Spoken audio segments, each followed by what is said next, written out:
नमस्ते प्यारे विद्यार्थियों, गोविंदगढ़ महाविद्यालय द्वारा चलाई जा रही कक्षाओं में मैं आपका स्वागत करता हूं।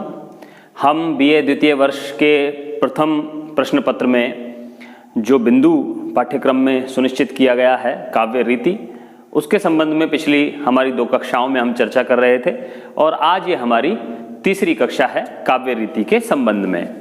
अभी तक हमने रीति का अर्थ पिछली कक्षा में पढ़ा, साथ ही हमने यह भी पढ़ा कि रीति के संबंध में जो परिभाषाएं दी गई हैं अलग अलग विद्वानों के द्वारा वो क्या हैं, उनके तात्पर्य क्या हैं, और मोटे मोटे तौर पर मैंने आपको ये समझाने का प्रयास किया कि रीति कहते किसे हैं और काव्य में रीति क्यों आवश्यक मानी गई है।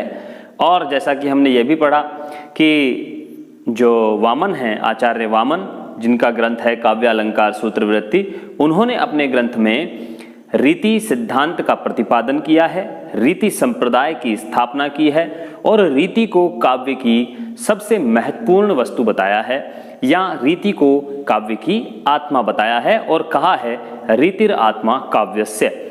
जैसे आचार्य विश्वनाथ ने वाक्यम रसात्मकम काव्यम कहकर रस को महत्वपूर्ण बताया है, वैसे ही जो आचार्य वामन हैं उन्होंने रीति को सबसे महत्वपूर्ण वस्तु या तत्व या रीति को काव्य की आत्मा सिद्ध किया है। और यहाँ हमने यह भी समझा कि रीति क्योंकि काव्य की बाहरी संरचना से संबंधित है, इसीलिए रीति का बहुत गहराई तक जो संबंध होता है वह गुणों से होता है, क्योंकि गुण काव्य के आंतरिक तत्व हैं और काव्य की आत्मा काव्य का कोई आंतरिक तत्व ही हो सकती है। इसीलिए रीति को गुणों से संबंधित बताते हुए वामन ने काव्य की आत्मा रीति को बताया है और उसका संबंध गुणों से बताया है। तो हम आगे बढ़ते हैं और आज की कक्षा को शुरू करते हैं, जहां हम बात कर रहे हैं काव्य रीति भाग 3 में। और आज हमारा जो बिंदु है वह ये है कि रीति के भेद कितने होते हैं और विभिन्न विद्वानों ने रीति के भेद क्या क्या माने हैं। तो चलिए हम शुरू करते हैं। सबसे पहले हम शुरू करते हैं आचार्य भामह से। तो जो आचार्य भामह हैं, आचार्य भामह, और यहां मैं अगर आचार्य भामह के साथ एक नाम और भी लिख दूं, दंडी, तो भी कोई गलत नहीं है, क्योंकि दोनों ही विद्वान अलंकार संप्रदाय के विद्वान माने जाते हैं और दोनों का ही रीति के संबंध में जो मत है वो एक समान है। इसीलिए हम इनके द्वारा जो बताई गई हैं 2 रीतियां बताई गई हैं, तो इन्होंने रीति नाम न लेकर के नाम लिया है वैदर्भ मार्ग और गौड़ मार्ग।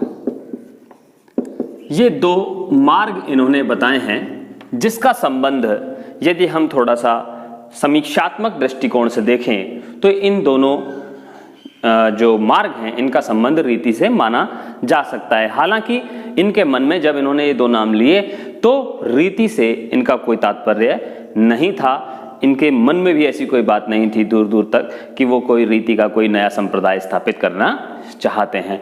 लेकिन जब हम रीति के इतिहास को समझना चाहते हैं तो उसमें हम ये 2 नाम ले लेते हैं, आचार्य भामह का और आचार्य दंडी का। दोनों ही जो विद्वान हैं वो अलंकारवादी हैं। इनके ग्रंथ का नाम है काव्यालंकार और दंडी जिनके ग्रंथ का नाम है काव्यादर्श। तो इन दोनों ने वैदर्भ मार्ग और गौड़ मार्ग मानते हुए रीति के 2 भेद माने हैं। और अब हम रीति के जो सर्व प्रमुख आचार्य हैं जिन्होंने रीति संप्रदाय की स्थापना की है उनके बारे में थोड़ी बात करते हैं, जिनका नाम है आचार्य वामन। आचार्य वामन ने रीति के 3 भेद बताए हैं। कितने बताए हैं? 3 भेद बताए हैं। अब 3 भेद कौन से हैं आप देखेंगे कि वो एक जैसे ही आपको लगेंगे। वैदर्भी रीति, गौड़ी रीति और पांचाली रीति। वैदर्भी रीति, गौड़ी रीति और पांचाली रीति। अब इनके तात्पर्य क्या हैं, इनकी विशेषताएं क्या हैं और उदाहरण इनमें कौन कौन से उदाहरण ऐसे होंगे जो इनसे संबंध रखते होंगे, उनकी बात हम बाद में करेंगे कि इसके लक्षण क्या हैं और उदाहरण क्या हैं, उनकी बात हम बाद में करेंगे। आज हम केवल इतना समझ रहे हैं कि किस विद्वान ने रीति के कितने भेद बताए हैं। तो आचार्य वामन ने, मैं पूरा ही लिख देता हूं, आचार्य वामन ने अपने ग्रंथ काव्यालंकार सूत्रवृत्ति में 3 रीतियां बताई हैं, वैदर्भी रीति, गौड़ी रीति, पांचाली रीति। रीति का मतलब है तरीका या पद्धति या प्रणाली। तो इन्होंने बताया कि काव्य को लिखने के 3 तरीके हो सकते हैं, काव्य की रचना करने के 3 तरीके हो सकते हैं। काव्य वैदर्भी रीति से लिखा जा सकता है, गौड़ी रीति से लिखा जा सकता है और पांचाली रीति से लिखा जा सकता है। तो और कौन कौन विद्वान ऐसे हुए हैं और उन्होंने क्या क्या नाम दिए हैं, उनकी बात हम कर लेते हैं। देखिए, आचार्य मम्मट का नाम इस संबंध में बहुत महत्वपूर्ण है। आचार्य मम्मट, जिनका ग्रंथ है काव्य प्रकाश। काव्य प्रकाश एक बहुत महत्वपूर्ण ग्रंथ है संस्कृत काव्य शास्त्र का। इन्होंने वैदर्भी रीति को उपनागरिका वृत्ति नाम दिया है। एक प्रश्न यह भी पूछा जा सकता है कि मम्मट ने रीति को क्या कहा है, तो मम्मट ने रीति को वृत्ति कहा है। जैसे वामन रीति को क्या कहते हैं, रीति। भामह और दंडी रीति को क्या कहते हैं, मार्ग। उसी प्रकार मम्मट रीति को वृत्ति कहते हैं। और दूसरा भेद इन्होंने बताया है, गौड़ी को इन्होंने क्या कहा है, परुषावृत्ति।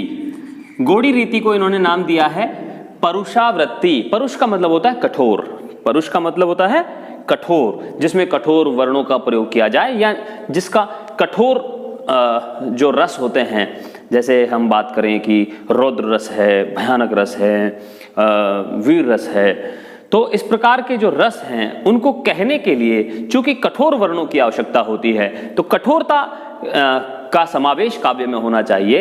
इसीलिए इन्होंने इस रीति को, गौड़ी रीति को नाम दिया है परुषावृत्ति।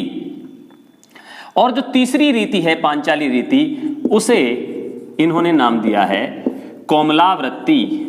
तो ये आप ध्यान कर लीजिएगा। और ये केवल इस अर्थ में नहीं कि ये द्वितीय वर्ष के विद्यार्थियों के लिए ही उपयोगी है।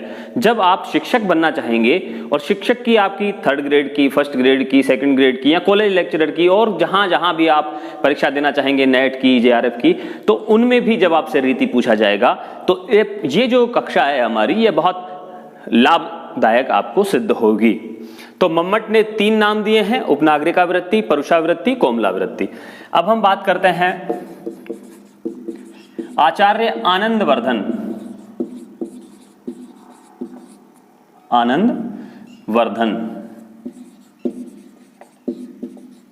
आचार्य आनंदवर्धन जिन्होंने ध्वनि सिद्धांत की स्थापना की, वही आचार्य आनंदवर्धन हैं। और इन्होंने भी इस पर थोड़ी चर्चा की है। इन्होंने रीति को संघटना कहा है। क्या कहा है, संघटना।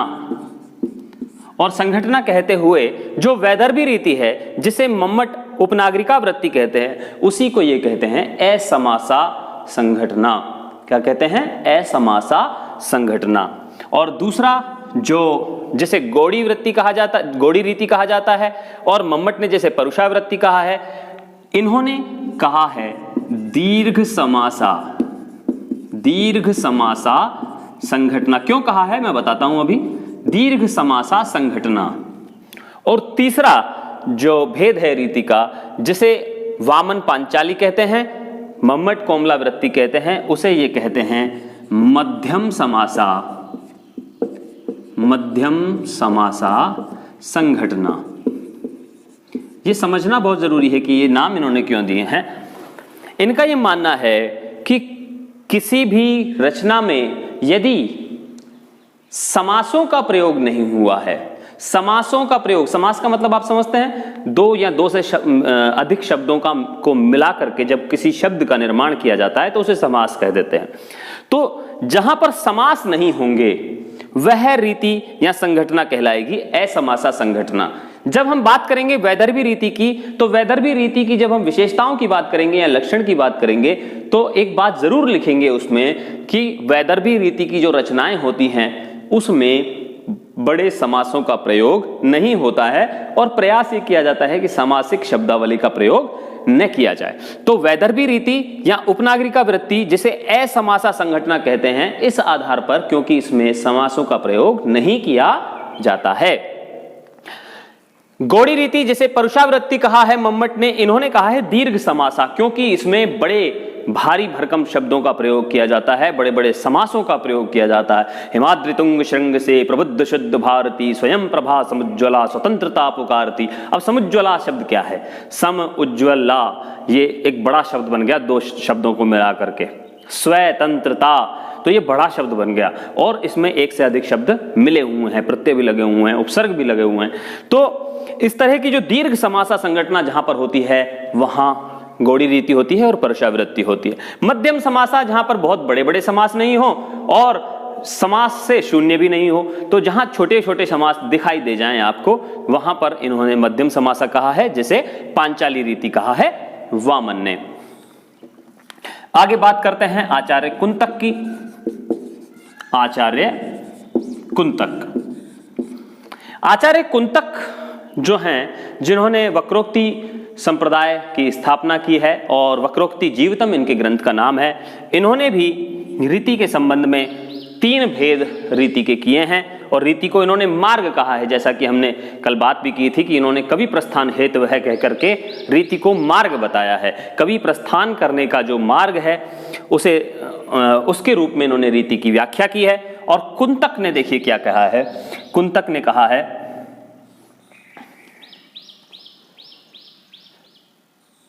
ने कहा है सुकुमार मार्ग। उन्होंने वैदर्भी रीति, जिसे उपनागरिका वृत्ति कहा है मम्मट ने और आनंदवर्धन ने असमासा संघटना कहा है, कुंतक ने इसे कहा है सुकुमार मार्ग। और गौड़ी रीति, जिसे परुषावृत्ति कहा गया है और दीर्घ समासा संघटना कहा गया है, उसी को कुंतक ने कहा है विचित्र मार्ग। विचित्र मार्ग। और जो अंतिम जो रीति है, जिसे पांचाली रीति कहा गया है वामन के द्वारा और मम्मट के द्वारा कोमलावृत्ति कहा गया है, आनंदवर्धन के द्वारा जिसे मध्यम समासा संघटना कहा गया है, उसी को इन्होंने मध्यम मार्ग कहा है। तो मुख्य तौर पर ये रीति के भेद हैं, लेकिन यहां 2 नाम और मैं अंत में लेना चाहूंगा और वो नाम हैं आचार्य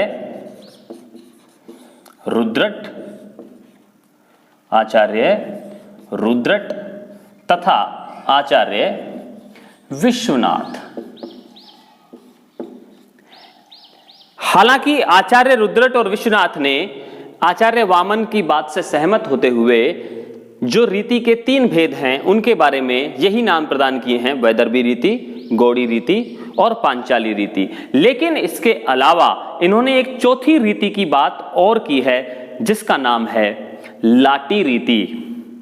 जिसका नाम है लाटी रीति। तो इन्होंने रीति के 4 भेद बताए हैं। 4 भेद कौन कौन से हैं देखिए। वैदर्भी रीति, गौड़ी रीति और पांचाली रीति। और अंतिम रीति जो इन्होंने बताई है लाटी रीति। चौथी रीति के बारे में इन्होंने बताया है लाटी रीति। हालांकि जब भी परीक्षा में आपसे ये पूछा जाए कि रीति कितने प्रकार की होती है, रीति के भेद कितने होते हैं, तो आपको हमेशा 3 ही बताने हैं। और जब ये पूछा जाए कि 3 भेद कौन से होते हैं, तो भी आपको यही बताना है कि वैदर्भी, गौड़ी और पांचाली। लेकिन जब आपसे ये पूछ लिया जाए कि आनंदवर्धन ने गौड़ी रीति को क्या कहा है, तो आपको पता होना चाहिए कि उन्होंने दीर्घ समासा संघटना कहा है। या ये पूछा जाए कि मम्मट ने रीति को क्या कहा है, तो आपको पता होना चाहिए रीति को उन्होंने वृत्ति कहा है। या यूं पूछा जाए कि आचार्य कुंतक ने पांचाली रीति को क्या कहा है, तो आपको पता होना चाहिए कि उन्होंने मध्यम मार्ग कहा है। और जब ये पूछा जाए कि आचार्य विश्वनाथ ने या रुद्रट ने चौथी रीति कौन सी बताई है, तब आपको उत्तर देना है लाटी रीति। हालांकि रीति जब भी आपसे पूछी जाए कि रीति की संख्या कितनी है, तो आपको केवल 3 रीतियां बतानी हैं, चौथी रीति का आपको उल्लेख नहीं करना है। जब आप डेस्क्रिप्टिव टाइप पेपर में हल कर रहे हो तो आप अंत में ये बताते हुए कि आचार्य विश्वनाथ ने और रुद्रट ने एक चौथी रीति भी बताई है जिसे उन्होंने लाटी रीति कहा है, वहां आपको लाटी का वर्णन करना है। उसके अलावा आपको लाटी रीति की बात कहीं भी नहीं करनी है। तो मैं आशा करता हूं कि आज की कक्षा आपको बहुत अच्छी लगी होगी, बहुत आपने लाभ उठाया होगा और केवल एकेडमिक रूप से नहीं, ये जो कक्षा है ये प्रतियोगी परीक्षा की तैयारी करने वाले विद्यार्थियों के लिए भी बहुत लाभदायक है। जब भी रीति में से कोई प्रश्न पूछा जाता है तो हमारी पिछली कक्षा जो काव्य रीति भाग 2 थी और ये जो कक्षा है काव्य रीति भाग 3, इसमें से जरूर प्रश्न पूछे जाते हैं। तो इसीलिए आप इस कक्षा को जरूर पूरा सुनेंगे। यहाँ तक पहुँचे हैं तो फिर सुन ही लिया होगा, लेकिन सुन करके अपने जो साथी विद्यार्थी हैं उनके साथ भी आप साझा करेंगे तो उनका भी फायदा होगा और आपका भी। बहुत बहुत धन्यवाद, शुक्रिया।